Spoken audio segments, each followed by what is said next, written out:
Hello दोस्तों, स्वागत है आप सभी का हाई अचीवर्स ऑनलाइन क्लासेस के लर्निंग प्लेटफॉर्म पे। मैंने आपको पिछले वीडियो में चतुर्भुज के बारे में उसके सारे कॉन्सेप्ट और उस पर बेस्ड क्वेश्चन करवा दिए हैं।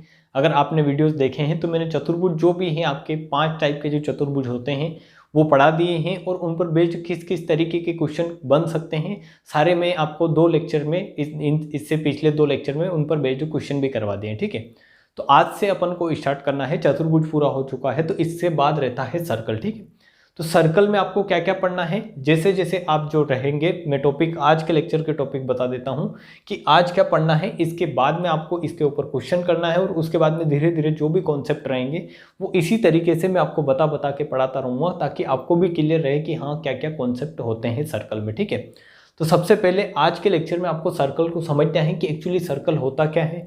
फिर परपेंडिकुलर ऑन मीन्स यहाँ पर दे रखा है कि जो भी जीवा रहती है उस पर परपेंडिकुलर डालते हैं तो किस तरीके की प्रॉपर्टी बनती है वहाँ पर। फिर कोड इक्वल हो मीन्स जीवा इक्वल हो, यहाँ पर ये क्या है कोड अगर इक्वल हो किसी सर्कल की तो वहाँ पर क्या प्रॉपर्टी बनती है। फिर सेम आर्क मीन्स आर्क समान होते हैं तो ये आर्क क्या होता है ये आपको समझना है। कोड क्या होती है ये समझना है आपको। फिर एंगल और सेमी सर्कल के बारे में आपको यहाँ पर आज के लेक्चर में टोटल डिस्कस करना है कि ये जो 5 प्रॉपर्टी लिखी है इनको अच्छे से समझना है। ठीक है, तो स्टेप बाय स्टेप मैं सारी चीज़ें आपको बताऊंगा। तो सबसे पहले तो आप समझे कि सर्कल क्या होता है। अगर आपने सर्कल पढ़ना है तो सबसे पहले ये पता होना चाहिए कि सर्कल होता क्या है। सर्कल किस आपने अभी तक ये समझा होगा कि सर्कल जो होता है इस तरीके से एक गोल आकृति होती है, उसको क्या बोलते हैं वृत्त बोलते हैं, सर्कल बोलते हैं। बट इसका मैथमेटिक्स में क्या मीनिंग है सर्कल का वो आपको समझना है कि आप इसको मैथ्स की लैंग्वेज में कैसे इसको डिफाइन करोगे। तो सिंपल है कि सर्कल जो होता है वो क्या होता है एक ऐसे बिंदु का रास्ता होता है। ठीक है, अगर मैं इस तरीके से इन बिंदुओं का रास्ता ले रहा हूँ ये इस तरीके से, तो इन बिंदुओं का एक ऐसा रास्ता जिसकी क्या हो एक फिक्स्ड पॉइंट से, जिसकी क्या हो एक फिक्स्ड पॉइंट से डिस्टेंस इक्वल हो। मीन्स ये जो बिंदु मैंने लिए हैं यहाँ पर मैं क्या बता रहा हूँ आपको कि सर्कल एक्चुअली बनता कैसे है, क्या होता है सर्कल। तो मैं एक पॉइंट ले रहा हूँ फिक्स पॉइंट, ये क्या है एक फिक्स पॉइंट ले लिया मैंने, इसको क्या कर दिया है फिक्स कर दिया। ठीक है, तो सर्कल होता है कि एक ऐसे बिंदु का रास्ता मीन्स ये जो बिंदु है इन बिंदुओं का एक ऐसा रास्ता जिनकी क्या हो एक फिक्स पॉइंट से डिस्टेंस क्या हो हमेशा सेम हो कि यहाँ से अगर आर है तो यहाँ से भी आर होगी, यहाँ से यहाँ तक ये भी आर होगी और इस तरीके से सारी जो ये दूरियाँ होगी ये क्या होगी आर होगी। और इन्हीं बिंदुओं को जब आप मिला देते हो तो ये क्या बन जाता है, ये बन जाता है आपका सर्कल। तो सबसे पहली कंडीशन आपको ये ध्यान में रखनी है कि सर्कल में अनंत बिंदु होते हैं जो इस तरीके से मिले हुए रहते हैं और जिन बिंदुओं की क्या होती है निश्चित पॉइंट से एक दूरी जो होती है वो क्या रहती है समान होती है कि ये पॉइंट अगर आपने फिक्स कर दिया है तो यहाँ से इसकी दूरी क्या रहेगी समान रहेगी। जैसे आपने सर्कल में भी देखा होगा कि किसी कोई अगर मैं एक सर्कल ले रहा हूँ तो इस सर्कल में अगर मैं एक पॉइंट लेता हूँ यहाँ पर कि ये क्या है इसका केंद्र है, तो इस केंद्र से इस सर्कल की इस यहाँ पर इस परिधि तक की दूरी क्या होगी हमेशा क्या होगी इक्वल होगी। ठीक है, और वो क्या होती है आर होती है। ये सारी जो दूरियां होगी ये क्या होगी आर हर होगी मीन्स इसकी क्या होगी रेडियस होगी। इस आर को ही क्या बोलते हैं रेडियस या त्रिज्या बोलते हैं। ठीक है, तो ये सर्कल का मीनिंग है एक्चुअली कि सर्कल बनता कैसे है। तो ये है सिंपल, आपको अगर डेफिनेशन बोलनी है सर्कल की तो आप ये बोल सकते हैं कि एक ऐसे बिंदुओं का या फिर एक ऐसे बिंदुओं का रास्ता जिनकी क्या हो निश्चित पॉइंट से किसी निश्चित पॉइंट से दूरी क्या हो समान हो, वो क्या कहलाता है आपका सर्कल कहलाता है। ठीक है, ये आपको क्लियर हुई होगी। तो इस सर्कल में बहुत सारी कंडीशन और भी आपको समझनी है कि क्या क्या चीज़ें इसमें हो सकती है। तो इस सर्कल में अगर मैं इस तरीके से क्या ले रहा हूँ यहाँ पर आप देखने का ट्राई करें, इस तरीके से इस बिंदु और इस बिंदु को अगर मिला रहा हूँ, ठीक है ये बिंदु ए लिया है और ये बिंदु बी लिया है, तो इन दोनों को मिला रहा हूँ तो आपके सामने यहाँ पर अगर इस तरीके से इसको मिलाता हूँ तो 2 एरिया आपके सामने मिलेंगे आपको। ठीक है, एक एरिया ये मिलेगा आपको नीचे वाला, एक एरिया कौन सा आपका ये वाला नीचे वाला आपको ये एरिया मिलेगा एक, और एक एरिया इसके ऊपर। तो ये जो सर्कल है किसी भी सर्कल में सबसे पहले आप लिख ले कि जीवा क्या होता है, क्योंकि यहाँ पर जीवा जो है मैं आपको बोलूँगा वर्ड, तो लिखे कि जीवा क्या होता है। जीवा इसी को ही बोलते हैं कोड। ठीक है, तो कोड का मतलब होता है कि किसी सर्कल की ये जो होती है ये क्या होती है परिधि। ठीक है, यहाँ पर ये क्या है इसकी परिधि है। तो किसी सर्कल की परिधि के 2 बिंदुओं को, ठीक है एक बिंदु ये ले रहा हूँ मान लो और एक बिंदु ये ले रहा हूँ, इन दोनों बिंदुओं को अगर इस तरीके से आप मिला रहे हो एक स्ट्रेट लाइन द्वारा तो इस पॉइंट को क्या बोलोगे आप या इस लाइन को क्या बोलोगे आप, क्या बोलोगे इसको जीवा बोलोगे। ठीक है, क्या बोलोगे इसको जीवा। तो जीवा क्या होती है किसी भी वृत्त की जीवा क्या होती है वो आपको पता चला कि किसी भी सर्कल में अगर उसकी परिधि पर स्थित दो बिंदुओं को अगर मिला दिया जाए, जैसे एक बिंदु ए लिया, एक बिंदु बी लिया, और इन दोनों को अगर मैं क्या कर रहा हूँ, एक लाइन द्वारा, स्ट्रेट लाइन द्वारा क्या कर रहा हूँ, मिला दे रहा हूँ। ऐसे नहीं कि ऐसे लाइन आप बनाए और फिर मिलाए, ऐसा नहीं, एक स्ट्रेट लाइन द्वारा मिलाना है। तो इसी को क्या बोलोगे, इसी लेंथ को क्या बोलोगे आप, जीवा बोलोगे। ठीक है, क्या बोलोगे इसको, जीवा। तो ये आपको क्लियर हुआ होगा, सारी टर्म आपको क्लियर होनी चाहिए, जो भी मैं यहाँ बोलूँगा वो आपको सारी क्लियर होगी माइंड में, तभी जाके आपको क्या रहेगा, पढ़ने में मजा आएगा। ठीक है, तो परिधि क्या होती है, तो परिधि आपने पता चला कि ये जो इस सर्कल के, ये जो यहाँ पर ये जो इस तरीके से आपके सामने क्या बन रहा है, ये पहिया बन रहा है। ठीक है, ये क्या होता है, यही इसकी परिधि कहलाती है। मीन्स ये क्या, इस तरीके से एक लेंथ ले रहा हूँ मैं, एक लेंथ ले रहा हूँ, तो इस ये जो है, इसको मान ले आप, ये क्या है, एक वायर है। ठीक है, ये क्या है, एक वायर है। तो इस वायर को मैं एक शेप दे रहा हूं, मीन्स इस वायर को मैं क्या कर रहा हूं, एक गोलाकार शेप दे रहा हूं। तो इस वायर से क्या बन रहा है, आपका सर्कल बन रहा है। तो इस वायर की जो लेंथ थी, उसी लेंथ को क्या बोलते हो आप, परिधि बोलते हो। ठीक है, यही किसी सर्कल की परिधि बन सकता है जब इस वायर को क्या करोगे, इस तरीके से गोल शेप दे दोगे आप। तो ये जो परिधि होती है, ये एक्चुअली क्या होती है, तो परिधि को लिख ले आपकी परिधि एक्चुअली जो आप जो बोलते हो सर्कमफेरेंस, वो जो होती है वो क्या होती है, एक लेंथ ही होती है। ठीक है, तो परिधि जो होती है वो क्या होती है, एक लेंथ होती है, और सर्कल के चारों ओर की ये जो लेंथ होती है, इसको क्या बोलते हैं, परिधि बोलते हैं। और इसको हमेशा मीटर और सेंटीमीटर में मापोगे आप, ये भी आपको ध्यान में रखना है कि जो सर्कल की परिधि को लेते हैं जब भी, तो वो मीटर या सेंटीमीटर में होती है, क्योंकि ये क्या होती है, एक तरीके की लेंथ। ठीक है, जैसे ये एक लाइन है, तो इसको आप मोड़ के क्या कर दो, इस तरीके से शेप दे दो, तो ये क्या बन जाएगा, सर्कल बन जाएगा। तो ये अगर ये जैसे ये 15 मीटर है, तो ये जो इससे सर्कल बनाया है, इसकी परिधि भी कितनी आएगी, 15 मीटर ही आएगी। तो ये आपके माइंड में क्लियर होना चाहिए कि एक्चुअली सर्कल की परिधि क्या होती है। अब आए, यहाँ पर मैंने क्या किया है, जीवा एक इस तरीके से इस सर्कल की एक जीवा ली है, तो आपके सामने यहाँ पर दो आर्क बनेंगे। ठीक है, यहाँ पर आपको समझना है कि आर्क क्या होता है, आर्क क्या होता है, फिर आपका सेगमेंट क्या होता है, ये सारी चीजें आपको समझनी है। आर्क का मतलब है, आर्क का मतलब क्या है, चाप क्या होता है किसी भी सर्कल में, और यहाँ पर क्या है, वृत्तखंड। ठीक है, वृत्तखंड लिखे इसको, सेगमेंट ये सर्कल का सेगमेंट होता है, और ये क्या है, चाप। ये क्या है, चाप। आर्क क्या है, चाप है। और सेगमेंट का मतलब है कि यहाँ पर अगर मैं बोल रहा हूँ कि इस सर्कल का सेगमेंट, मीन्स ये क्या होगा, वृत्तखंड, मीन्स अलग अलग भाग। ठीक है, तो आपको यहाँ पर क्या मिलेगा, यहाँ पर आप देखने का ट्राई करें, सारी चीजें समझने का ट्राई करें कि आपको यहाँ पर दो चाप मिलेंगे। दो चाप का मतलब क्या है कि एक चाप ये मिलेगा ए से बी, और एक चाप मिलेगा ये वाला।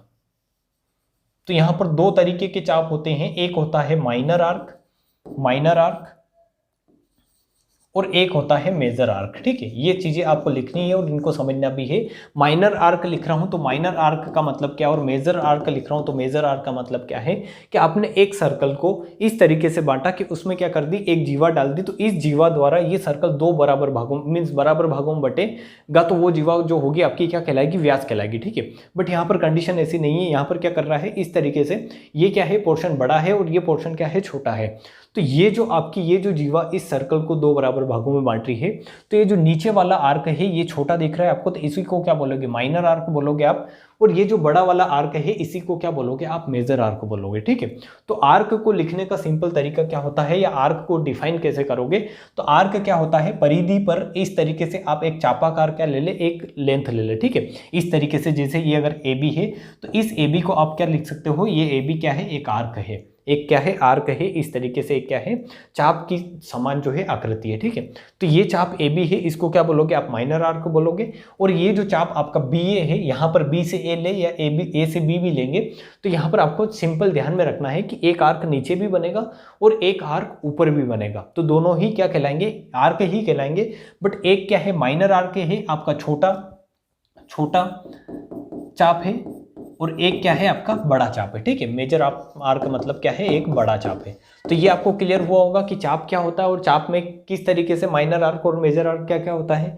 फिर आपको समझना है कि इसमें अगर मैं लिख रहा हूं कि यहाँ पर ये जो है जीवा डाली है, तो ये क्या कर रही है, इसको दो सेगमेंट में डिवाइड कर रही है। तो दोनों सेगमेंट किस तरीके से होंगे, तो ये जो ऊपर वाला सेगमेंट होगा आपका, ये जो ऊपर वाला आपका सेगमेंट होगा, इसको क्या बोलोगे आप, इसको बोलोगे मेजर सेगमेंट। और ये जो नीचे सेगमेंट बन रहा है आपका, मीन्स ये जो नीचे वाला भाग है, इसको क्या बोलोगे आप, माइनर सेगमेंट। ठीक है, क्योंकि मैंने यहाँ पर आपके दो कंडीशन लिखी है, एक लिखी है आर्क जिसको मैंने समझा दिया है, फिर मैंने लिखा है सेगमेंट। तो सेगमेंट का मतलब है कि ये जो नीचे वाला पार्ट है, इसको क्या बोलोगे, माइनर सेगमेंट, मीन्स छोटा वृत्तखंड। ठीक है, माइनर सेगमेंट, और वो जो ऊपर वाला सेगमेंट आपका बन रहा है इसको क्या बोलोगे आप, मेजर सेगमेंट बोलोगे। और ये कंडीशन होती है सर्कल में जो आपको समझनी है, क्योंकि ये आपको बहुत जगह आगे काम आएगी। मैं अगर आर्क बोलूँगा तो आर्क आपको समझ में आ जाएगा कि आर्क क्या होगा। फिर अगर मैं माइनर आर्क बोल रहा हूँ मतलब इस तरीके से कुछ छोटा आर्क होगा, और मेजर आर्क बोल रहा हूँ तो बड़ा वाला आर्क होगा, ठीक है। और सेगमेंट का मतलब है कि ये जो छोटा वाला पार्ट है ये होता है मेजर सेगमेंट का मतलब है कि बड़ा वृत्त खंड, वृत्त का खंड, ठीक है। और छोटा वाला पार्ट का मतलब क्या है, माइनर सेगमेंट का मतलब है कि छोटा वृत्त का खंड, ठीक। मीन्स इस पूरे वृत्त का कुछ छोटा वाला भाग जो होगा उसको बोलेंगे माइनर, और जो बड़ा वाला भाग होगा उसको क्या बोलेंगे, मेजर। तो ये कंडीशन आपको क्लियर हुई होगी कि एक्चुअली वृत्त में आर्क क्या होता है, सेगमेंट क्या होता है। फिर आपको समझना है कि इस वृत्त का जो व्यास होता है वो क्या होता है, ठीक है। मैंने आपको जीवा बताया कि जीवा क्या होता है। जीवा मैंने समझाई आपको अभी थोड़ी देर पहले कि जीवा क्या होती है, कोड क्या होती है। कोड एक ऐसी लेंथ है जो किसी सर्कल की परिधि पर क्या कर रहे हैं, दो पॉइंट को मिला देने पर बन रही है, ठीक है। जैसे आपने यहाँ पर एक पॉइंट लिया, एक पॉइंट यहाँ पर लिया और उनको मिला दिया स्ट्रेट लाइन द्वारा, तो वो क्या बन रही है, आपकी जीवा बन रही है। बट यहाँ पर समझना है कि व्यास क्या होता है। तो व्यास का मतलब क्या है कि एक ऐसी जीवा, या फिर ऐसे लिखे आप डायरेक्ट कि सबसे बड़ी, सर्कल की सबसे बड़ी जीवा होती है, ठीक है। व्यास जो होता है सर्कल की सबसे बड़ी जीवा होती है। इसका मतलब क्या है ये भी आपको समझना है, अच्छे से कॉन्सेप्ट समझने हैं कि सर्कल में अगर आप बोल रहे हैं कि सर्कल की अगर आप ले रहे हैं क्या, डायमीटर ले रहे हैं, सर्कल का व्यास ले रहे हैं, तो व्यास का मतलब क्या है। और यहीं से आपको क्लियर होगा कि रेडियस का मतलब भी क्या है। तो सबसे पहले आप देखें कि सर्कल में व्यास का मतलब क्या है, या फिर यहीं पर लेते हैं इसको पूरा ऐसे, ठीक है। तो मैंने यहाँ पर लिखा है कि सर्कल में अगर आप व्यास की बात कर रहे हैं तो सर्कल में व्यास का मतलब सिंपल इतना सा है कि व्यास भी क्या है, एक जीवा है। व्यास भी क्या है, एक जीवा है। बट एक ऐसी जीवा है जो क्या करे, सबसे बड़ी जीवा हो। क्या हो, सबसे बड़ी। मीन्स यहाँ पर सबसे बड़ी जीवा कहाँ होगी, तो वो आपको यहाँ पर दिखेगा कि इस तरीके से आप क्या कर रहे हो, अगर इसमें जीवाएं डाल रहे हो तो इस तरीके से आप इसमें क्या कर सकते हो, कोड डाल सकते हो इसकी ऐसे, ठीक है। इसकी ऐसे क्या कर सकते हो, आप कोड डाल सकते हो। तो आपको दिखेगा कि जैसे जैसे इस सर्कल में आप सेंटर की तरफ आते हो तो इनकी लेंथ क्या करती है, बढ़ने लगती है। और जैसे जैसे फिर से इसके यहाँ पर इस पॉइंट की तरफ आने लगते हो तो लेंथ क्या हो रही है, छोटी हो रही है, कम होती जा रही है। तो ये भी क्या है, एक जीवा है। ये भी क्या है, एक जीवा है। आपको यहाँ पर दिखेगा ये सारी क्या है, जीवाएं हैं। क्या है, ये जीवाएं हैं। बट आपका व्यास जो होती है वो एक ऐसी जीवा है जो क्या करेगी, सर्कल के सेंटर से पास करेगी और सबसे बड़ी लेंथ होगी। तो यहाँ पर अगर मैं मान रहा हूँ कि ये ए बी क्या है, सबसे बड़ी लेंथ है, तो इसका सिंपल मतलब ये है कि ए बी अगर सबसे बड़ी जीवा है तो ये क्या कर रही है, केंद्र से पास करेगी। कहाँ से पास करेगी, केंद्र से। तो व्यास का सिंपल मतलब आपको समझ लेना है कि एक ऐसी जीवा जो क्या करे, केंद्र से किसी सर्कल के सेंटर पॉइंट से क्या करे, पास करे या गुजरे, ठीक है। अब यहाँ पर आप ऐसे भी ले सकते हैं इसको आप ऐसे भी ले सकते हैं, इसको आप ऐसे भी ले सकते हैं, किसी भी तरीके से आप इसको मिला सकते हैं। बट इस जीवा को ऐसा रखना है जो क्या करे, सेंटर से पास करे, आपकी सेंटर से होकर गुजरे। तो उसी जीवा को क्या बोलोगे, आप क्या बोलोगे, व्यास बोलोगे। और व्यास का आधा सिंपल क्या होता है, रेडियस होता है, ठीक है। व्यास का आधा क्या होता है, रेडियस होता है। तो यहाँ पर मैं अलग कलर से इसको मार्क कर देता हूँ। ये क्या है आपकी, ये क्या है, ए बी व्यास है, व्यास है। और व्यास का अगर आधा करते हो तो क्या आ जाता है, आपका त्रिज्या आ जाता है, ठीक है। त्रिज्या आ जाता है। ये बेसिक प्रॉपर्टी है सर्कल की, ये आपको पता चली होगी। व्यास क्या होता है, और व्यास में अगर मैं बोल रहा हूँ कि सबसे बड़ी अगर जीवा है तो सबसे बड़ी जीवा का मतलब क्या है कि व्यास ही है, ठीक है। और व्यास अगर बोल रहा हूँ तो उसका मतलब यही है कि वो सबसे बड़ी जीवा है सर्कल की। इसका रिवर्स सारा आपको पता होना चाहिए। अब आपको पता चल गया है कि एक्चुअली सर्कल होता क्या है। तो अब आपको समझना है क्या कि परपेंडिकुलर ऑन कोड मीन्स अगर आप किसी भी जीवा पर अगर परपेंडिकुलर डालो तो किस तरीके की कंडीशन बनती है वो आप देखने का ट्राई करें। फर्स्ट स्टेप आपने समझ लिया है कि सर्कल में क्या क्या कंडीशन होती है, सर्कल क्या होता है, सर्कल के आर्क क्या होते हैं, सर्कल के सेगमेंट क्या होते हैं, सर्कल में जीवा का मतलब क्या है, परिधि का मतलब क्या है, ये सारी चीज़ें आपको पता चल गई होगी, ठीक है। और यहाँ पर ज्योमेट्री पढ़ रहे हैं तो ज्योमेट्री में जो है आपको इसके क्षेत्रफल पर नहीं जाना है।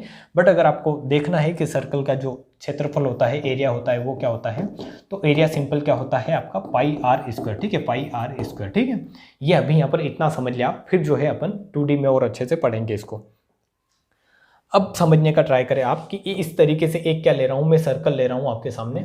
इस तरीके से एक सर्कल ले रहा हूँ तो आपको पता है कि इस सर्कल का क्या होगा, एक सेंटर होगा, जैसा मैंने बताया।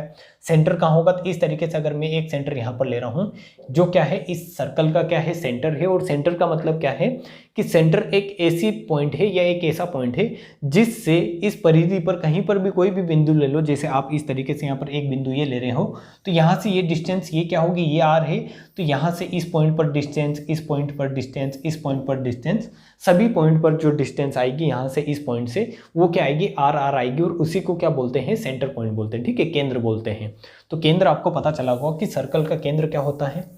तो यहाँ पर अगर मैं इस सर्कल का जो सेंटर है वो क्या ले रहा हूँ, ये सर्कल का सेंटर ले रहा हूँ ओ, तो सर्कल के सेंटर से किसी भी परिधि पर अगर आप, पहली कंडीशन है आप लिखिए, इसको मैं रूल के तौर पर लिखा देता हूँ कि सर्कल के सेंटर से वृत्त के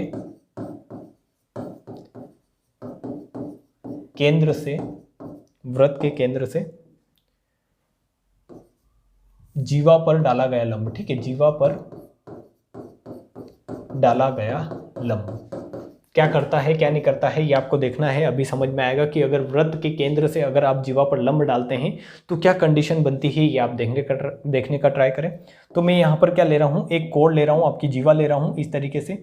ये क्या ली है मैंने, एक जीवा ली है, ठीक है, ये एक जीवा है इसकी, और जीवा का मतलब क्या है, सिंपल की परिधि पर दो पॉइंट ले लो और उनको मिला दो। आप यहाँ पर मिला सकते हैं, समझाने के लिए मैंने यहाँ पर मिलाया है, आप ऐसे मिला सकते हैं, इस तरीके से यहाँ पर मिला सकते हैं, ऐसे मिला सकते हैं, कहीं पर भी मिलाएंगे। तो वृत्त की अगर परिधि, मतलब परिधि पर अगर दो पॉइंट लेकर उनको मिला देंगे तो वो क्या कहलाएगी, आपकी जीवा कहलाएगी। और जीवा पर अगर केंद्र से आप क्या डालोगे, लंब डालोगे, वृत्त के केंद्र से जीवा पर अगर लंब डालोगे, डाला गया लंब लिखे, ठीक है, डाला गया लंब। तो वृत्त के केंद्र से अगर आप जीवा पर अगर लंब डालते हो, लंब का मतलब क्या है, सिंपल मैंने बहुत बार बताया है और भी आप समझ लें कि लंब एक ऐसी लेंथ है जो क्या करे, दो इस तरीके से इन दो लाइनों के बीच में क्या बनना चाहिए, 90 डिग्री एंगल बनना चाहिए। तो ये क्या कहलाएगा, आपका परपेंडिकुलर या लंब कहलाएगा, ठीक है। तो परपेंडिकुलर आपको क्लियर है कि क्या है, इस तरीके से कि 90 डिग्री एंगल बनाए किसी दूसरी लेंथ के साथ। तो अगर मैं इस सर्कल का यहाँ से अगर परपेंडिकुलर डालता हूँ तो वो इस तरीके से डलेगा, ठीक है, जो क्या करेगा, इस पर यहाँ पर 90 डिग्री का एंगल बनाएगा। तो हमेशा आपको याद रखना है कि किसी भी सर्कल में अगर केंद्र से किसी जीवा पर अगर आप वृत्त मतलब लंब डाल रहे हो, किसी भी सर्कल में केंद्र से अगर जीवा पर आप क्या कर रहे हो, लंब डाल रहे हो, तो वो क्या करता है, उस जीवा को दो बराबर भागों में बांटता है, ठीक है, जीवा को दो बराबर भागों में बांटता है। इसका मतलब क्या है कि ये अगर एक सर्कल है जिसमें ये सेंटर पॉइंट है और इस पर आपने इस जीवा पर एक लंब डाला इस तरीके से जो 90 डिग्री का एंगल बना रहा है, और अगर इस पूरी जीवा ए बी की लंबाई अगर मान लो कि 16 सेंटीमीटर है, तो ये जो पार्ट आएगा ये भी 8 आएगा और ये भी कितना आएगा, 8 सेंटीमीटर आएगा। ये थ्योरी है इसकी कि वृत्त के केंद्र से किसी भी जीवा पर, वृत्त के केंद्र से, ये यहाँ पर आपको शायद तक थोड़ा टेढ़ा टेढ़ा दिख रहा होगा बट इसको आप समझ सकते हैं, ठीक है, कि ये क्या है, लंब है। तो वृत्त के केंद्र से किसी भी जीवा पर अगर लंब डाला जाए तो वो लंब जो है उस जीवा को दो बराबर भागों में बांटेगा। सिंपल आपको समझ में आया ये। अब क्यों बांटता है ये भी आपको समझना है कि ये एक्चुअली क्यों करता है, ठीक है। वाई आपको समझना है, इसका वाई क्या होता है, वाई क्यों मीन्स वाई का मतलब है कि ये इस जीवा को दो बराबर भागों में कैसे बांटेगा वो समझना है। तो यहाँ पर इसको समझने के लिए सिंपल मैं क्या कर रहा हूँ, ये एक लेंथ ऐसे ले रहा हूँ और एक लेंथ ऐसे ले रहा हूँ। और अभी थोड़ी देर पहले मैंने आपको बताया है, थोड़ी देर पहले मैंने आपको क्या समझाया है कि केंद्र से परिधि तक की जो लेंथ होती है उसी को क्या बोलते हैं, रेडियस बोलते हैं, ठीक है। जैसे मैंने आपको यहाँ पर बताया था कि ये जो यहाँ इस केंद्र से इसकी परिधि तक की ये जो दूरी होगी, ये भी रेडियस, ये भी रेडियस, ये सारी क्या कहलाती है, किसी सर्कल की रेडियस कहलाती है। तो आप यहाँ पर बोलोगे कि ये क्या है, ये इसके केंद्र से इसकी परिधि तक की दूरी मीन्स ये क्या है, आपकी मैं आर ले रहा हूँ तो ये भी क्या आएगी, आर आएगी, मीन्स क्या आएगी, आर, और आर क्या है यहाँ पर, रेडियस है, ठीक है। तो किसी सर्कल में केंद्र से परिधि तक की दूरी क्या कहलाती है, रेडियस। तो ये अगर रेडियस है तो ये भी क्या है, केंद्र से परिधि तक की दूरी, मीन्स ये भी क्या है, यहाँ पर इस सर्कल की रेडियस है। तो आप यहाँ पर देखोगे कि यहाँ पर क्या है, यहाँ पर एक लेंथ समान है, एक लेंथ समान है, एक यहाँ पर एक लेंथ क्या है, कॉमन है, और एक एंगल क्या है, 90 डिग्री है। मीन्स यहाँ पर कौन सी प्रॉपर्टी लगेगी, आर एच एस की प्रॉपर्टी से ये जो दोनों ट्राइंगल बन रहे हैं आपके, ट्राइंगल ए ओ इसको ले ले पॉइंट डी, ए ओ डी, और ट्राइंगल आपका त्रिभुज कौन सा, त्रिभुज बी ओ डी क्या होंगे, सर्वांग सम होंगे, ठीक है। ये जो साइन है ये इकाई का है, सर्वांग सम का। मीन्स आप ये बोल सकते हैं, आप क्या बोल सकते हैं कि right angle hypotenuse, right angle का मतलब क्या है, ये वाला जो एंगल बन रहा है 90 डिग्री का बन रहा है। हाइपोटेनियस मीन्स इसका जो विकर्ण है, कर्ण जो है इस 90 डिग्री के सामने ये जो कर्ण है और इसमें भी 90 डिग्री के सामने ये कर्ण है और दोनों की लेंथ क्या है, समान है। तो राइट एंगल हाइपोटेनियस और एक लेंथ दोनों में कॉमन है, वो कौन सी, ये वाली, ठीक है। तो राइट एंगल हाइपोटेनियस साइड से जो होता है वो क्या हो जाएगा, ये सर्वांग सम हो जाएगा। ये मैंने सर्वांग समता में बताया था कि राइट एंगल हाइपोटेनियस और साइड ये क्या होता है, सर्वांग समता की प्रॉपर्टी होती है। अगर ये तीनों कंडीशन लगती है तो कोई भी दो ट्राइंगल, अलग अलग ट्राइंगल क्या हो जाते हैं, आपके सर्वांग सम हो जाते हैं, ठीक है। तो यहाँ पर वही प्रॉपर्टी लग रही है और ये दोनों क्या है, सर्वांग सम है। और इसका सिंपल मतलब ये है कि अगर ये एंगल इसमें अगर आपने लिया है अल्फा तो ये भी अल्फा होगा, ये अगर थीटा है तो ये भी क्या होगा, थीटा होगा। सर्वांग समता का मतलब है कि तीनों कोण बराबर और तीनों लेंथ क्या हो, बराबर हो। तो आप ये बोलेंगे कि अल्फा के सामने अगर ये मैं एक लूंगा तो इसमें भी अल्फा के सामने ये क्या आएगा, एक ही आएगा, करस्पॉन्डिंग साइड, ठीक है। मीन्स ये पूरी लेंथ अगर 2 है तो इस लंब ने, ये जो है ये क्या है, लंब है, इस लंब ने इस लेंथ को क्या कर दिया है, 2 बराबर भागों में बांट दिया है। और वही मैंने लिखा है कि वृत्त के केंद्र से जीवा पर डाला गया लंब जीवा को क्या करता है, जीवा को 2 बराबर भागों में बांटता है, ठीक है। 2 बराबर भागों में बांटता है, ये आपको समझ में आ गया है। अब मैंने पूरा समझा के बताया आपको। अब यहाँ पर आपको समझना है कि इस पर बेस्ड क्वेश्चन कैसे बनते हैं। अगर इस पर बेस्ड कभी क्वेश्चन आ जाए, आपसे पूछ लिया जाए कि ये क्या है, एक सर्कल है जिसमें ये क्या है, इसका सेंटर पॉइंट है और यहाँ पर क्या कर रहा है आपका, ये इस तरीके से यहाँ पर ये क्या है, 90 डिग्री एंगल है। या फिर आपसे डायरेक्ट इस तरीके से भी पूछ सकता है। क्वेश्चन वैसे इतना इजी नहीं बनेगा क्योंकि इसमें और भी बहुत सारी चीज़ें मिलेगी और फिर क्वेश्चन बनेगा, बट आप एक बार देख ले कि कैसे चीज़ें होती हैं। आपको ऐसा अगर बोला जाए, मान लो अगर आपको ऐसा बोल दिया जाए कि ये क्या है, एक पॉइंट है और ये क्या कर रहा है, यहाँ पर इस लेंथ को 2 बराबर भागों में बांट रहा है, 2 सेंटीमीटर 2 सेंटीमीटर, ठीक है। एक यहाँ पर आपको ऐसे बोला जाएगा क्वेश्चन में कि एक सर्कल में किसी जीवा को एक ये लेंथ जो है, लेंथ ए बी जो है आपकी, ये जो लेंथ ए या ए यहाँ पर ले लिया है तो इसको क्या ले, ओडी ले, ठीक है। इसको ओडी ले, ये जो ओडी जो आपकी लंबाई है ये इसको 2 बराबर भागों में बांट रही है ए बी जीवा को। तो ये जो एंगल बनेगा ये कितने डिग्री का एंगल बनेगा, आपको ये बताना है, ठीक है। सिंपल, आपको इसका उल्टा भी याद रखना है।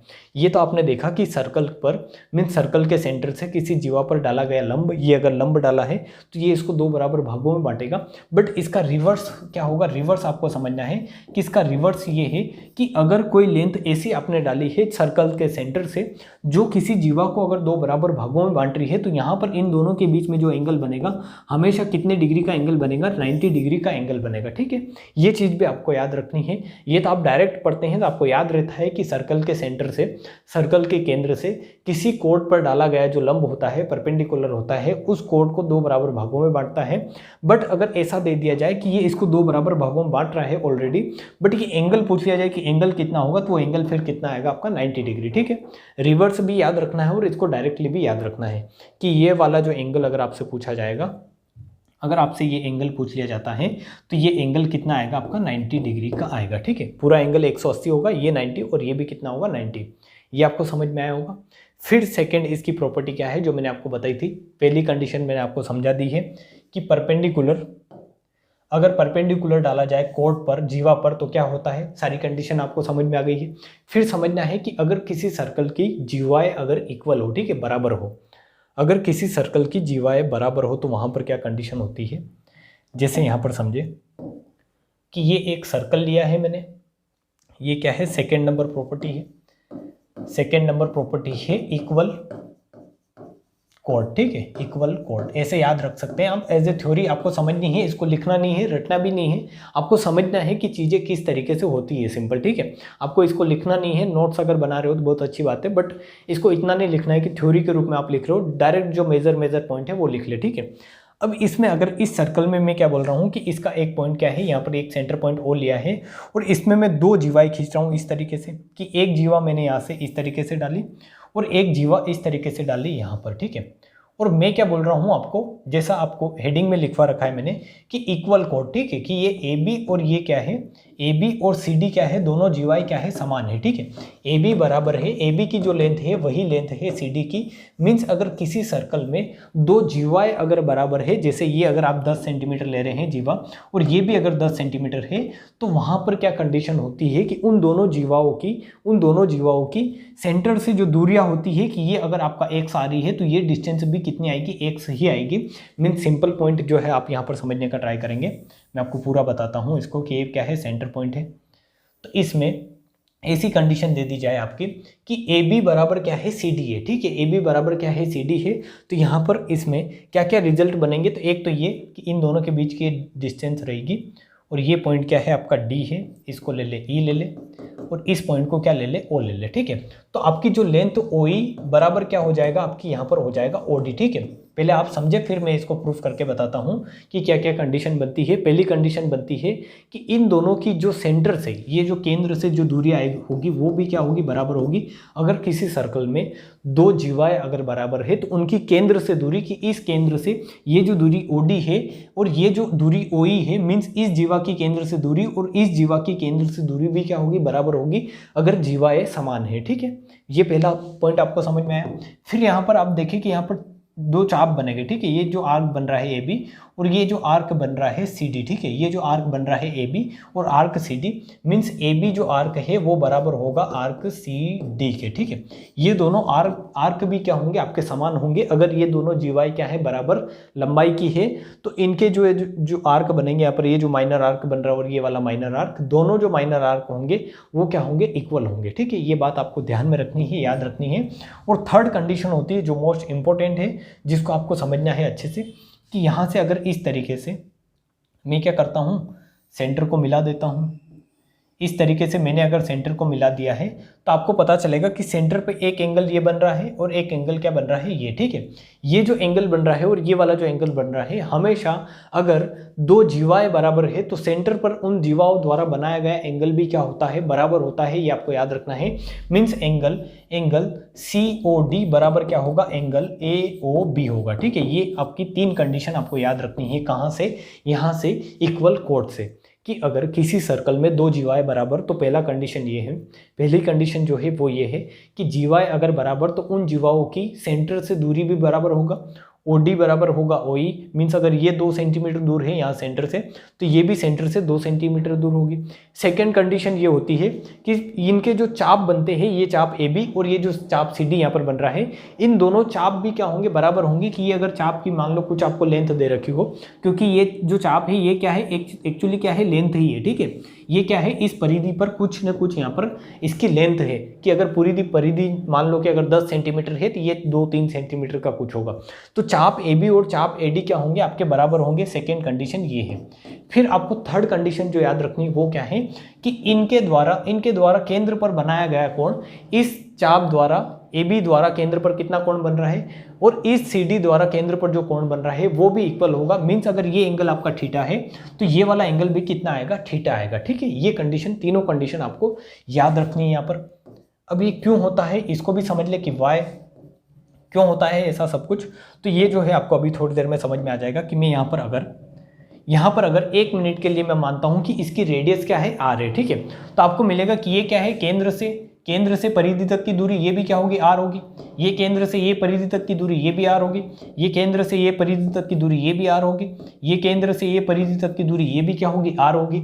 और डायरेक्ट जो है आप यहाँ से बोल दोगे कि ये दोनों क्या होंगे, सर्वांग सम होंगे, क्योंकि पहले से आपने AB और CD क्या ले रखा है, बराबर ले रखा है। मीन्स जितनी ये लेंथ है उतनी ही ये लेंथ है। AB बराबर आपने CD जो है, पहली कंडीशन ही आपने ये ली थी कि AB बराबर क्या है, CD है। तो यहाँ पर आपके सामने क्या बना है, ये दोनों लेंथ बराबर है। AB बराबर क्या है आपका, CD है।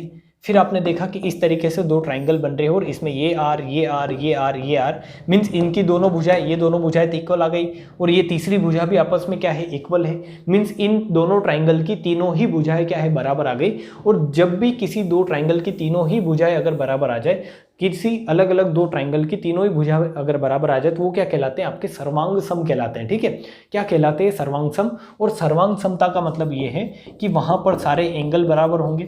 सर्वांग सम का सिंपल मतलब ये है कि सारे ही एंगल बराबर होंगे और आपके उनके बीच की जो लेंथ होगी, मीन्स अगर इनके बीच की ये हाइट है कि ये अगर आपने एच ली है तो ये भी क्या होगी, आपकी एच ही आएगी, क्योंकि इनकी जो डिस्टेंस आएगी, बीच की जो ऊंचाई रहेगी, जैसे कि क्या है, ये क्या है आपका 3 4 5 मान लो, ऐसे मान लो कि ये राइट एंगल ही लेकर समझ लेते हैं कि अगर 3 4 5 है, ये क्या है 3 है, ये 4 है, ये 5 है और ये भी लेंथ 3 4 5 ही है, तो आप क्या बोल दोगे कि ये दोनों क्या है, सर्वांग सम है। सर्वांग सम राइट एंगल ट्राइंगल है, एक दूसरे के इक्वल है। और इनमें अगर इनकी ऊंचाई की बात करें तो ये 3 है, तो इसमें भी ऊंचाई कितनी होगी, 3 ही होगी, क्योंकि ये क्या है, आपके सर्वांग सम त्रिभुज है।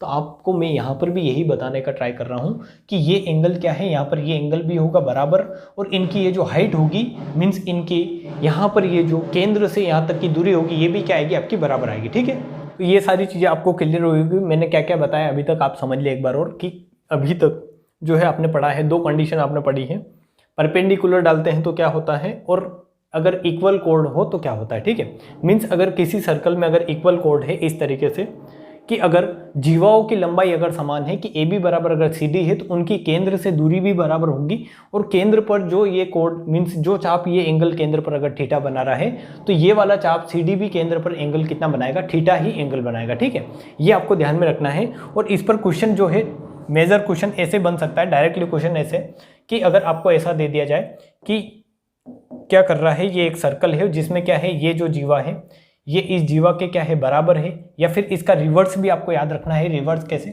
रिवर्स ऐसा है, इसका रिवर्स क्या होगा वो आप समझ लें।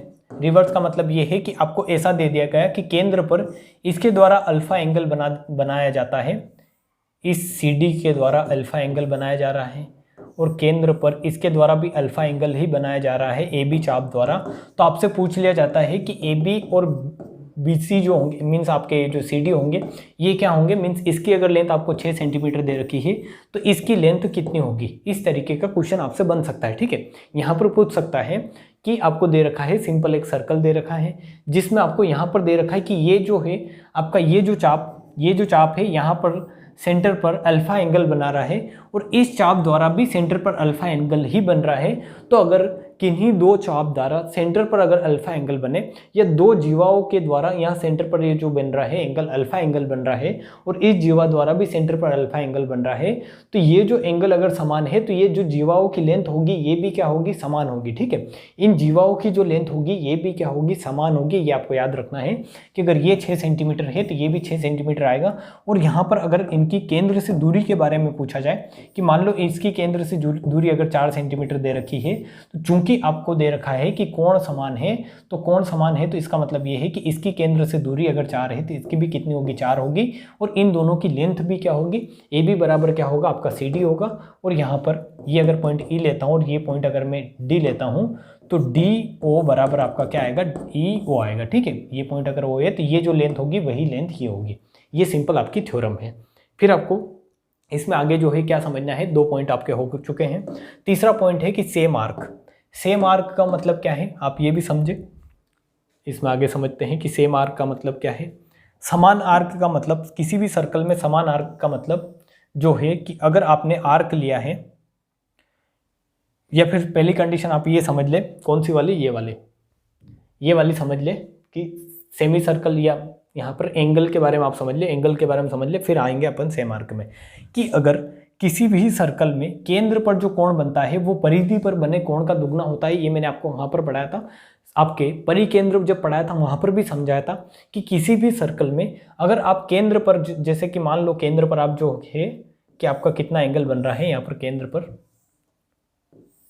इस तरीके से केंद्र पर जो आपका कोण बन रहा है वो बन रहा है 2 थीटा। ठीक है, केंद्र पर कितना बन रहा है 2 थीटा, तो परिधि पर कितना बनेगा थीटा। और इसका ही उल्टा होता है कि किसी भी सर्कल में, किसी भी वृत्त में परिधि पर बने कोण का जो दुगना कोण होता है वो कहाँ बनता है, केंद्र पर। या केंद्र पर बना कोण परिधि पर बने कोण का दुगना होता है। ये आपको लिख लेना है। किसी भी सर्कल में परिधि पर केंद्र पर बना कोण, केंद्र पर बना कोण परिधि पर बने कोण का दुगना होता है। ये सिंपल जो है प्रॉपर्टियां है जो आपको आगे क्वेश्चन में काम आएगी, ठीक है। तो इसलिए इनको याद रखना है कि किसी भी वृत्त में केंद्र पर बना कोण परिधि पर बने कोण का दुगना होता है। इसको अगर प्रूफ करना है तो आप इजीली प्रूफ भी कर सकते हैं, बट मेरे को नहीं लगता जहां पर कि यहाँ पर आपको ज़रूरत है, क्योंकि मैंने सारी चीज़ें समझा दी थी किस तरीके से इसको प्रूफ करेंगे आप। और अगर आप प्रूफ करना चाहते हैं तो यहाँ से एक लेंथ इस तरीके से खींचेंगे आप, ठीक है। इस तरीके से एक लेंथ जो है वो ड्रॉ करेंगे और यहाँ पर आप देखेंगे, यहाँ पर अगर आप देखेंगे तो आपको क्या मिलेगा, ये जो है ये क्या है, सेंटर से यहाँ तक की दूरी, परिधि तक की दूरी क्या कहलाती है, आर है। और ये भी सेंटर से परिधि तक की दूरी, ये भी क्या कहलाएगी, आर कहलाएगी। तो ये ट्राइंगल बन रहा है, एक ट्राइंगल ये बन रहा है और इसमें ये लेंथ क्या है, कॉमन है। आपको दिखेगी ये वाली लेंथ क्या है, कॉमन है। तो आपके सामने यहाँ पर दो ट्राइंगल मिलेंगे, ठीक है। ये ए ले लेता हूँ, ये पॉइंट बी ले लेता हूँ, ये पॉइंट सी ले लेता हूँ और ये पॉइंट क्या है आपका ओ है। तो एक ट्राइंगल बन रहा है ए ओ सी और एक ट्राइंगल बन रहा है ए ओ बी, ठीक है। एक ट्राइंगल बन रहा है ए ओ सी और एक ट्राइंगल बन रहा है ए ओ सी।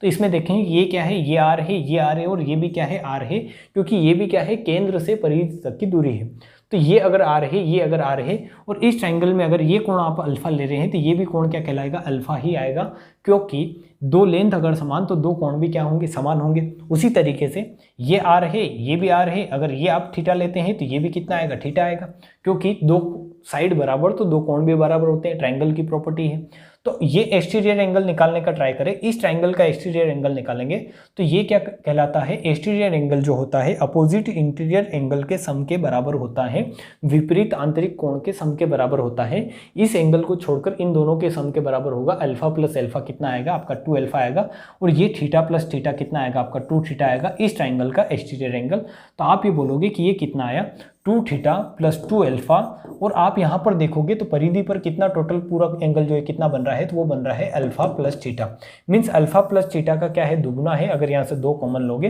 तो अल्फा प्लस थीटा कोष्टक में आएगा। तो ये केंद्र पर जो पूरा एंगल आया है आपका, ये जो पूरा कोण आया है वो कितना आया है, 2 इंटू अल्फा प्लस थीटा। और वही परिधि पर कितना था, अल्फा प्लस थीटा। और वही मैंने लिखा है कि केंद्र पर बना कोण परिधि पर बने कोण का दुगुना होता है।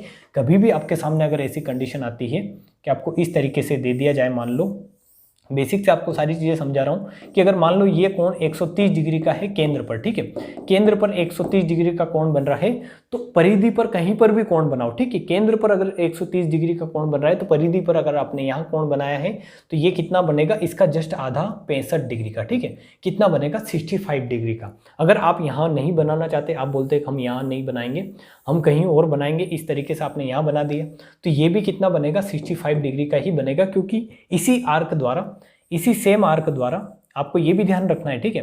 क्या ध्यान रखना है कि सेम आर्क द्वारा, ये आर्क क्या है आपका, अगर ए बी आर्क ले रहे हैं तो ए बी आर्क द्वारा केंद्र पर अगर 130 बन रहा है तो इस ए बी आर्क द्वारा इसकी परिधि पर कितना बनेगा, केंद्र पर बने कोण का आधा, ठीक है। और इसको अच्छे से क्लियर करते हैं कि अगर इस तरीके से एक सर्कल है, क्योंकि इस सर्कल को बनाऊंगा तो अच्छा आपको समझ में आएगा कि ये एक सर्कल है और मैं क्या ले रहा हूँ, एक आर्क ले रहा हूँ ए बी, ठीक है।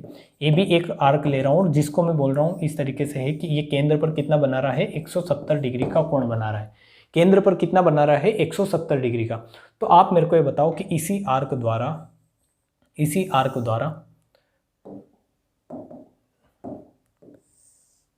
ये जो एंगल है ये कितना बनेगा, यहाँ पर ये जो एंगल बन रहा है ये कितना बनेगा। तो आपको समझ में आएगा। अभी थोड़ी देर पहले मैंने क्या समझाया है कि सेम आर्क द्वारा, यहाँ पर आर्क का ध्यान रखना है, क्योंकि अभी तक आप जो है ट्राइंगल पढ़ रहे थे वहाँ पर डायरेक्ट प्रॉपर्टी याद रखी, बट यहाँ पर आर्क का बहुत ही इंपॉर्टेंस है, क्योंकि अगर यहाँ देखेंगे तो ये क्या है, आर्क समान है। इस आर्क BC द्वारा जो सेंटर पर एंगल बन रहा है उसका आधा एंगल बन रहा है इसकी सरकमफेरेंस पर। मीन्स जो सरकमफेरेंस पर एंगल बन रहा है उसका डबल बन रहा है सेंटर पर, बट वो जो बन रहा है किसके कारण, इस आर्क के द्वारा एंगल बना रहे हो आप, आर्क BC द्वारा, ठीक है। यहाँ पर कौन सा आर्क लिया था, BC, कि इस BC आर्क द्वारा जो सेंटर पर एंगल बन रहा है उसका आधा एंगल बन रहा है कहाँ पर, परिधि पर। तो आप ये बोल सकते हैं कि किसी समान आर्क द्वारा सर्कल में जो एंगल परिधि पर बनता है उसका एंगल, डबल एंगल जो कहाँ बनता है आपका, केंद्र पर बनता है। तो आप बोलेंगे कि अगर केंद्र पर 170 डिग्री का बन रहा है तो इसी आर्क AB द्वारा, मैंने क्या लिया है, यहीं से दो लाइन ली है, तो इसी आर्क AB द्वारा यहाँ कितना बनेगा, तो 170 का जस्ट क्या होगा, ये आधा होगा, ठीक है। 170 बटे क्या कर दोगे आप, 2 कर दोगे। तो आपको ये सारी चीज़ें ध्यान में रखनी है कि मैं यहाँ पर इस तरीके से, ये भी इस तरीके से एंगल बना सकता हूँ, ये इस तरीके से यहाँ पर भी बना सकता हूँ, चूंकि आपको यहाँ पर दे रखा है कि केंद्र पर कितना बन रहा है 170 डिग्री का, और चाप क्या है आपका ए बी है, तो इस ए बी चाप द्वारा यहाँ पर भी कितना बनेगा 170/2 ही बनेगा, क्योंकि समान चाप द्वारा परिधि पर कहीं पर भी कोण बनाओ समान बनते हैं। ठीक है, ये आगे जाके अभी मैं आपको समझाने वाला हूँ। बट एक कंडीशन आपको यहाँ पर समझ में आई है कि जो केंद्र पर एंगल बनता है उसका आधा एंगल कहाँ बनता है, परिधि पर। कहीं पर भी परिधि पर समान चाप द्वारा एंगल बनाओ आप, तो केंद्र पर अगर 170 बना है तो इस परिधि पर 170 का आधा, और इस परिधि पर भी कितना बनेगा 170 का आधा बनेगा। मीन्स ये भी कितना आएगा 85 डिग्री आपका, और ये भी कितना आएगा आपका 85 डिग्री। तो ये सारी चीज़ें आपको याद रखनी है कि केंद्र पर बना कोण परिधि पर बने कोण का क्या होता है, दुगना होता है। और इसका उल्टा करोगे तो वो भी ट्रू है कि जो परिधि पर एंगल बन रहा है, मीन्स जो केंद्र पर एंगल बन रहा है वो परिधि पर बने एंगल का दुगना होता है, और परिधि पर जो एंगल बन रहा है वो केंद्र पर बने एंगल का क्या होता है, आधा होता है। ठीक है, तो ये तीनों पॉइंट मैंने आपको क्लियर करवा दिया है, एंगल के बारे में भी बता दिया है। आपको अब दो प्रॉपर्टी और पढ़नी है, सेम आर्क और ये सेमी सर्कल। ठीक है, ये मैं आपको अभी समझाता हूँ, अभी आप समझेंगे यहीं पर, इसमें आगे आप समझने का ट्राई करें कि सेम आर्क का मतलब क्या है। अभी थोड़ी देर पहले मैंने आपको समझाया है कि आर्क का मतलब क्या है। तो आर्क का मतलब है कि इस तरीके से आप एक आर्क ले लें, ए बी एक आर्क लिया है आपने, कि ये क्या ले रहे हैं आप, एक आर्क ले रहे हैं ए बी। तो मैं ये बोल रहा हूँ कि इस आर्क द्वारा आप इस सर्कल में कहीं पर भी एंगल बनाओ। ठीक है, इस आर्क द्वारा इस सर्कल में कहीं पर भी एंगल बनाओ, हमेशा क्या बनेगा, एंगल समान बनेगा। कि इस आर्क द्वारा अगर आप इस तरीके से एक एंगल बना रहे, तो ये अगर अल्फा है, तो इस आर्क द्वारा अगर एक एंगल आपने यहाँ बनाया है तो ये भी कितना आएगा, अल्फा ही आएगा, क्योंकि ये क्या है, चाप समान है। फिर अगर इसके द्वारा यहाँ पर आप एक एंगल बनाते हैं तो ये भी कितना आएगा, अल्फा आएगा। मीन्स समान चाप द्वारा परिधि पर समान कोण बनते हैं। ठीक है, परिधि पर समान कोण बनते हैं, ये आपको लिख लेना है। ये क्या है, प्रॉपर्टी है सर्कल की। इस प्रॉपर्टी का यूज़ आप बहुत जगह करोगे। ये क्या है, मेजर प्रॉपर्टी है, क्योंकि आप कहीं पर भी ये प्रॉपर्टी लगाकर अगर आर्क समान है तो डायरेक्ट ये बता सकते हो कि अगर मैंने ये एंगल आपको अगर 30 डिग्री दे रखा है तो आप ये एंगल भी बता दोगे कि ये कितना आएगा, 30 डिग्री, क्योंकि आर्क क्या है आपका, आर्क समान है। आर्क क्या है आपका, आर्क ए बी समान है। ये आपको ध्यान में रखना है। और मैंने अभी थोड़ी देर पहले बताया है, थोड़ी देर पहले मैंने आपको समझाया कि आर्क द्वारा अगर यहाँ पर परिधि पर अगर आप देखोगे तो अल्फा एंगल बन रहा है, अल्फा बन रहा है। तो इसका अगर मान लो कि मैं सेंटर लेता हूं तो सेंटर पर कितना बनेगा, तो आप बता दोगे कि सेंटर पर कितना बनेगा, 2 अल्फा बनेगा। ठीक है, सेंटर पर कितना बनेगा, 2 अल्फा। थोड़ी देर पहले आपने समझा अभी कि केंद्र पर बना कोण परिधि पर बने कोण का दुगना होता है। मीन्स अगर आपका यहाँ पर अगर अल्फा बन रहा है परिधि पर, तो सेंटर पर कितना बनेगा, हमेशा इसका दुगना बनेगा। और ये सारी कंडीशन आपको ध्यान में रहनी चाहिए कि समान चाप द्वारा परिधि पर बना कोण समान होता है, परिधि पर कहीं भी बनाओ, और केंद्र पर बना कोण परिधि पर बने कोण का दुगना होता है। ठीक है, ये आपको समझ में आया होगा। और यहाँ पर आप एक चीज़ ये भी ध्यान रखें, इसी में यहाँ पर जो है अपने ये सारी चीज़ें समझ ली है। इसमें एक्चुअली आपको कन्फ्यूज़न होता है कि आर्क जो होते हैं, एक माइनर आर्क है। आप अगर ये देखोगे तो ये क्या है, बीसी माइनर आर्क है। ठीक है, मैं इसको अलग से बना के बताता हूँ। इसी फिगर को मैं इधर बना रहा हूँ। तो आपने यहाँ पर ये जो देखा, ये जो बीसी है, ये क्या है, माइनर आर्क है। ठीक है, ये क्या है, माइनर आर्क है। तो यहाँ पर आपको मैंने क्या बताया कि इस आर्क द्वारा परिधि पर अगर अल्फा प्लस थीटा बन रहा है तो केंद्र पर 2 इंटू अल्फा प्लस थीटा बनेगा। मीन्स अगर यहाँ पर अगर 30 डिग्री बन रहा है तो यहाँ पर कितना बनता है, 60 डिग्री बनता है। और सेम कंडीशन होती है मेजर आर्क द्वारा अगर आप एंगल बनाएंगे, कि अगर ये जो है इस लाइन से ले रहा हूँ मैं, ग्रीन लाइन को आप देखें कि इसको अगर मैं ले रहा हूँ, ये जो ग्रीन शेडो कर रहा हूँ मैं यहाँ पर, कि अगर ये वाला मैं ले रहा हूँ कि ये क्या है, मैंने एक मेजर आर्क लिया है। क्योंकि दोनों कंडीशन हो सकती है, एक हो सकती है माइनर आर्क द्वारा बन सकता है एंगल, जो आपने यहाँ पर बना के देखा, बट आप मेजर आर्क द्वारा भी एंगल बना सकते हो। तो वहाँ पर भी यही बनेगा, यही सिचुएशन बननी है कि मेजर आर्क द्वारा अगर आपने यहाँ पर कहीं पर अगर आपने कितना एक डिग्री एंगल बनाया, बीटा बनाया, तो इसी मेजर आर्क द्वारा यहाँ पर जो ये एंगल बनेगा, इसके सेंटर पर ये कितना बनेगा, क्योंकि इसमें इस तरीके से बना रहे हो इधर से, तो ये कितना बनेगा, 2 बीटा बनेगा। ठीक है, कितना बनेगा, सेंटर पर 2 बीटा। कि अगर ये आपने 60 डिग्री बनाया तो ये कितना बनेगा, 120 डिग्री बनेगा। ये आपको ध्यान में रखना है। तो माइनर आर्क द्वारा भी परिधि पर बना कोण, मीन सेंटर पर बना कोण परिधि पर बने कोण का क्या होता है, दुगना होता है। और मेजर आर्क द्वारा भी सेंटर पर बना कोण परिधि पर बने कोण का क्या होता है, दुगना होता है। कि ये अगर आपने यहाँ पर बीटा लिया है तो ये क्या होगा, 2 बीटा होगा। आया ये समझ में? आपको अच्छे से सारी चीज़ें समझ में आई होगी, यहाँ तक सारी चीज़ें आपको क्या होगी, क्लियर होगी। ठीक है, अभी तक जो है 4 पॉइंट आपने समझे, ये क्लियर होंगे। अब आपको समझना है कि सेमी सर्कल वाला क्या लोचा है। इसमें जो सेमी सर्कल लिख रखा है इसका क्या लोचा है। तो सेमी सर्कल का सिंपल मतलब ये क्या है, सेमी सर्कल जो है आपका, यहाँ पर आप समझे कि अगर इस तरीके से आप क्या कर रहे हैं, एक सर्कल आपने ड्रॉ किया है, एक सर्कल, ये सर्कल मैं ड्रॉ कर रहा हूँ आपके सामने अच्छा सा, और इस सर्कल को क्या कर रहा हूँ मैं, इसमें एक ले रहा हूँ मैं इसका व्यास, क्या ले रहा हूँ, इसका व्यास। ये क्या है, इसका व्यास है, व्यास को मैं नाम दे रहा हूँ ए बी। ठीक है, ए बी इसको नाम दे रहा हूँ। तो इसको एक ही पोर्शन इसका रख लो कि व्यास किसी भी सर्कल को क्या करता है, 2 बराबर भागों में बांटता है। ये आपको क्लियर होगा अभी तक अगर बचपन से पढ़ते पढ़ते आए हैं कि व्यास पूरे सर्कल को क्या करेगा, 2 बराबर भागों में बांटेगा। तो ये जो ऊपर वाला पार्ट रहेगा ये क्या रहेगा, इस पूरे पार्ट का क्या रहेगा, आधा। कि अगर पूरा सर्कल है तो इसका आधा पार्ट ये और आधा पार्ट ये। ठीक है, तो इसमें मैं क्या कर रहा हूँ, इसमें मैं कर रहा हूँ कि ये जो नीचे वाला जो आपका पोर्शन है ये मैं हटा देता हूँ। तो ये क्या रह जाएगा, आधा ही पोर्शन रह जाएगा, और इसको ही क्या बोलोगे आप, सेमी सर्कल बोलोगे। ठीक है, क्या बोलोगे, सेमी सर्कल। ये वाला पोर्शन आप हटा दें यहाँ पर, किस वाले पेन से हटाऊँ, इस वाले से हटाता हूँ। ये वाला पोर्शन क्या कर रहा हूँ मैं, 1 मिनट के लिए मिटा दे रहा हूँ इसको। ठीक है, कि ये वाला पोर्शन है ही नहीं। तो आप बोलोगे कि ये जो ऊपर जो बचा है ये क्या है आपका, ये क्या बचा है ऊपर, ये क्या बचा है आपका, सेमी सर्कल बचा है, अर्धवृत्त। तो अर्धवृत्त में बना कोण हमेशा क्या होता है, 90 डिग्री का होता है। ये मैंने आपको पहले भी पढ़ाया है, थोड़े दिन पहले जब मैं आपको सर्कल पढ़ा रहा था, मीन सेंटर वगैरह पढ़ा था, वहाँ पर भी मैंने बताया था। बट यहाँ पर भी आप समझे कि ये जो अर्धवृत्त में जो कोण बनेगा ये हमेशा कितना बनेगा, 90 डिग्री का बनेगा। ठीक है, अर्धवृत्त में बना कोण हमेशा क्या होता है, 90 डिग्री का होता है। और ये क्या होता है, अर्धवृत्त का हमेशा ये क्या कहलाएगा, व्यास कहलाएगा। अगर ये केंद्र है, केंद्र को क्या ले रहा हूँ मैं, केंद्र अगर ओ लिया है तो ये क्या कहलाएगा, ए बी हमेशा क्या होगा, व्यास होगा। और ये क्या कहलाएगा आपका, अर्धवृत्त कहलाएगा। कि अगर इस तरीके की कंडीशन आपको दी हुई है, इस तरीके की कंडीशन आपको दी हुई है कि ये आपको एक लाइन दे रखी है और इसमें ये बोल रखा है कि ये जो एंगल है ये क्या है, 90 डिग्री एंगल है। तो आप समझ जाएंगे कि ये जो होगी, ये जो ए बी लाइन होगी ये क्या कहलाएगा, इसका इस पूरे वृत्त का क्या रहा होगा, ये व्यास रहा होगा। और ये क्या है, एक सेमी सर्कल है। ठीक है, क्या है, अर्धवृत्त है। तो अर्धवृत्त में हमेशा कितना कोण बनता है, आपको समझाऊंगा मैं कैसे बनता है, बट अभी याद लिखे आप कि अर्धवृत्त में हमेशा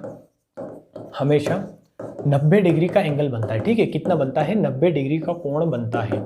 अब ये क्यों बनता है वो आप समझे कि कैसे बनता है। तो आप यहाँ पर देखेंगे कि अगर इतने वाली ये जो है केंद्र से यहाँ पर ये परिधि तक की दूरी, ये मैं अगर आर लेता हूँ मीन्स रेडियस, तो ये भी क्या कहलाएगी, रेडियस कहलाएगी। और यहाँ से केंद्र से परिधि तक की दूरी ये भी क्या कहलाएगी, रेडियस कहलाएगी। ठीक है, ये भी रेडियस है, ये भी रेडियस है, और ये भी क्या है, रेडियस है। तो इस ट्रायंगल में देखेंगे तो अगर ये एंगल में अल्फा ले रहा हूँ तो ये एंगल भी अल्फा आ जाएगा। इस एंगल में देखेंगे ये अगर मैंने थीटा लिया है तो ये भी थीटा आएगा। थोड़ी देर पहले ही ऐसी कंडीशन आपने देखी है कि किसी भी त्रिभुज में 2 भुजाएं बराबर तो 2 कोण बराबर। ठीक है, तो आप यहाँ पर मेरे को बताने का ट्राई करें कि अगर ये इसमें मैंने अल्फा लिया है तो ये क्या है, ये भी अल्फा आया है। ठीक है, इसमें इसके सामने अल्फा है तो इसके सामने ये भी अल्फा, ये भी अगर थीटा है तो ये भी क्या कहलाएगा आपका, ये भी क्या कहलाएगा, थीटा कहलाएगा। तो आपके सामने यहाँ पर ये पॉइंट में क्या ले रहा हूँ, एम ले रहा हूँ। और त्रिभुज ए एम बी में आप देखें कि तीनों कोणों का योग आप करने का ट्राई करें। क्या करने का ट्राई करें, तीनों कोणों का योग। तो तीनों कोणों का योग करेंगे अल्फा थीटा और ये क्या, अल्फा प्लस थीटा। तो ये कितना आना चाहिए आपका, कितना आना चाहिए, तो आप बोल देंगे आना चाहिए 180 डिग्री। मीन्स किसी भी त्रिभुज के तीनों कोणों का योग कितना होता है, 180 डिग्री। तो आप बोलेंगे कि अल्फा और अल्फा मीन्स कितना है, 2 अल्फा है, और थीटा कितना है, 2 थीटा है। मीन्स 2 अल्फा प्लस 2 थीटा कितना आ रहा है, 180 डिग्री। तो अल्फा प्लस थीटा कितना आएगा, तो आप बता देंगे 90 डिग्री। ठीक है, अल्फा प्लस थीटा की वैल्यू कितनी होगी, 90 डिग्री।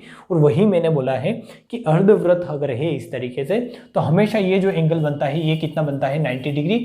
और वही आया है आपका अल्फा प्लस थीटा 90 डिग्री। ये क्या है, अल्फा और ये थीटा दोनों मिलाकर कितना बना रहे हैं, 90 डिग्री। तो ये सारी कंडीशन आपको याद रखनी है। इन कंडीशन पर बेस्ड क्वेश्चन भी बनेंगे आगे, जब मैं अगले लेक्चर में आपको क्वेश्चन करवाऊंगा जीवा और इन पर बेस्ड, तो वो आपको कहीं ना कहीं यहाँ पर ये प्रॉपर्टियाँ काम आएगी। ठीक है, अगले लेक्चर में नहीं तो उससे आगे वाले लेक्चर में जब क्वेश्चन करेंगे तब आपको काम आएगी। क्योंकि अगले लेक्चर में जो भी क्वेश्चन करोगे वो जीवाओं पर बेस्ड रहेंगे, तो आपको जीवाएँ अच्छे से समझ लेनी है।